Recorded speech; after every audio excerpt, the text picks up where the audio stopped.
সালাতে দোয়া কবুল হয়। সালাতে দোয়া কবুলের তিন জায়গা। একটা হচ্ছে তাকবীরে তাহরিমার পরে আমরা সানা পড়ি না, আমরা তো একটা পড়ি। আল্লাহর হাবিব সুন্নাহ এবং নফল নামাজে আরো পড়তেন সানা, ওই দোয়া কবুল হয়। দুই নম্বর জায়গা সালাতে সেজদায় পড়ে দোয়া করলে কবুল হয়। আকরাবু মা ইয়াকুনুল আবদু মির রাব্বিহি ওয়া হুয়া সাজিদ ফাকসিরু ফীহি দুআ। বান্দা যখন সেজদায় লুটিয়ে পড়ে, বান্দা আল্লাহর সবচেয়ে কাছে চলে যায়। তা কিন্তু বিশ্বনবী বলে, সেজদাটা তোমার রবের কুদরতি পায়ের উপরে পড়েছে। সেজদায় পড়ে দোয়া করেন। সালাম ফিরানোর আগে বিশ্বনবী দোয়া করতেন, লা ইউসাল্লিমান্না আহাদুকুম হাত্তা ইয়াতাআওয়াযা মিন আরবা'a।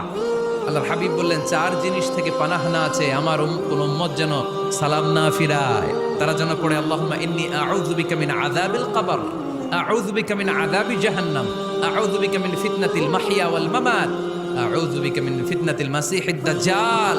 আল্লাহ কবরের আযাব থেকে বাঁচাও, আল্লাহ জাহান্নামের আগুন থেকে বাঁচাও, আল্লাহ জীবন